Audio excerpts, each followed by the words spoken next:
Hi all, my name is Satya. Welcome to my new tutorial. In this tutorial, we will learn all about DevOps. I will be explaining from scratch what is a DevOps engineer's task and what he do in day-to-day life in his company. In today's lesson, we are going to discuss few basics about DevOps. Let's start with the agenda. So, what we will learn in today's lesson? What is DevOps? What is need of DevOps? Who should learn DevOps? And what are the benefits of DevOps? Before jumping directly to the DevOps, let's discuss few basics of SDLC, nothing but software development lifecycle. So, what we you start with your plan. Once you are done with your plan, you start coding. Once you are done with the code, build your own code to give for testing. Then the testing team will test. After that, it will be deployed to the server. Then the operational team will do some operations. Then finally monitor.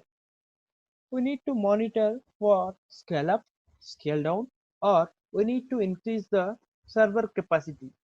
So by taking each phase of the software development life cycle, we do or we develop a good product which is going to used by end users.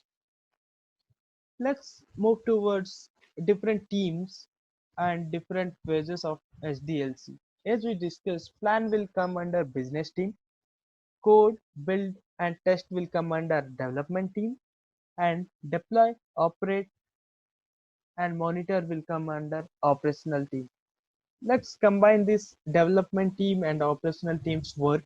Then we call it as a DevOps. So what is DevOps? As we have seen, we have different phases in SDLC. Now let's combine both the things of development and operational. We call it as a DevOps. So this stands for development plus operational. So we can see dev we taken from development name and OPS we took from operations. Then we say it as a DevOps. So what is DevOps? DevOps is a culture or practice. When we say culture or practice, we should not be distracted like whether it is a tool or whether it is a process or it is a methodology. So it's not like that. It's a culture or practice which fills the gap between development team and the operational team. Dev team and ops team work together in the entire SDLC to ensure the quality of product, ability of the product to work in different environments. So when we say different environments, what we feel like generally general situations comes like development team has developed one product and given for testing. Testing team will say this scenario is not working in our environment and development team will say that this is working in our environment. So to remove those confusion or to remove those clarifications and all, we DevOps came into picture where we are going to have one environment and dev team and testing team and operational team are going to work together so that the same code or same environment is going to use by different team. So coming to multiple tools. So as we know, multiple tools are available in the market to automate this process. When we say automate this process, starting from building the code to giving to the end users, what all are phases we are using or we have to pass in the SDLC, we are going to automate all the process. DevOps helps up to run the lifecycle on each commit or particular interval by using automation process. When you say each commit, the developers has done some code changes and pushed to Bitbucket or some code repository. Then our as we are following the automate process, it should automatically build, automatically do some tests, and it should do the all the phases of SDLC that it called as a automation process. So when we say who should learn DevOps, each person who working in a software development team, when you say each person who working in a development team, developers, testers, as well as scrum masters.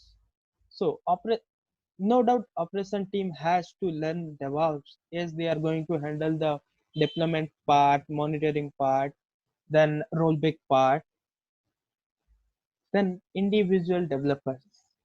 Individual developers should learn because in development we are taking few phases like build phase and deploy phase.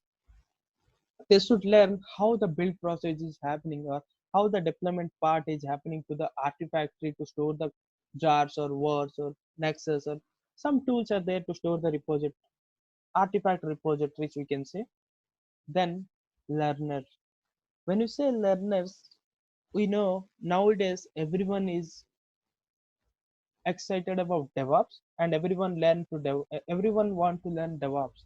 Plus, who all are there in development team, they also want to learn the DevOps. So it's good to learn from scratch for every learners who all are joining as a fresher or as a experience or they want to switch from development to DevOps or operational to DevOps like that.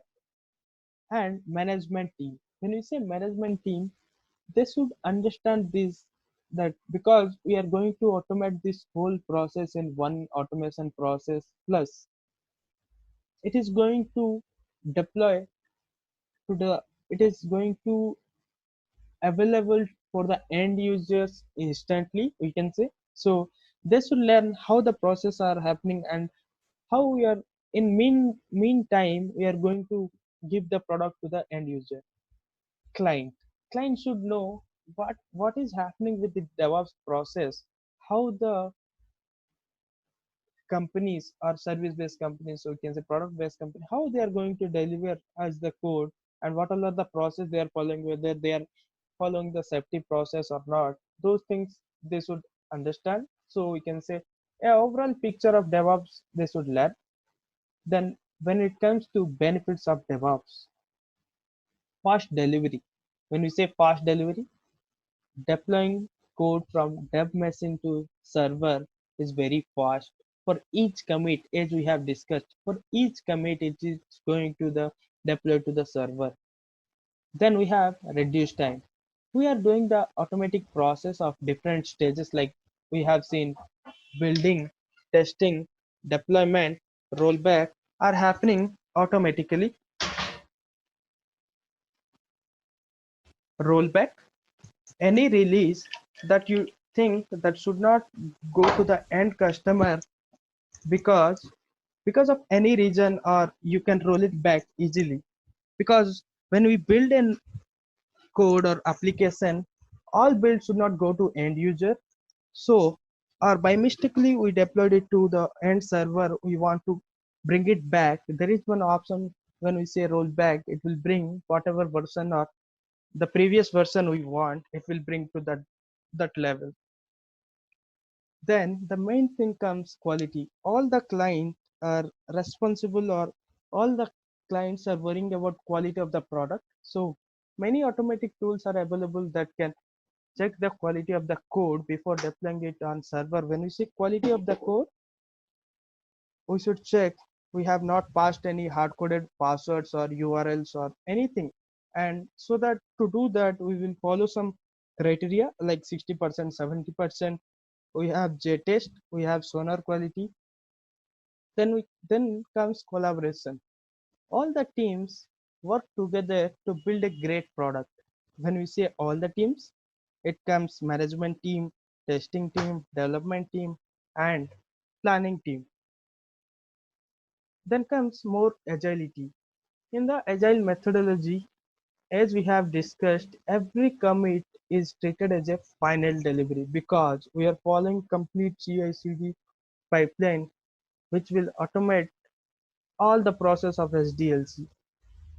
So easy to this DevOps is easy to configure and use. When we say configure and use, we are combining different tools to do this DevOps process. So it is quite easy and easy configurable also. So when we say no maintenance, there are several tools like Azure. When we say open source or paid tools, we no need to maintain those things after the deployment. We can give the after building this CI/CD pipeline, or we can say DevOps pipeline from entire process. We can give or we can hand over to development team. They can do the deployment automatically.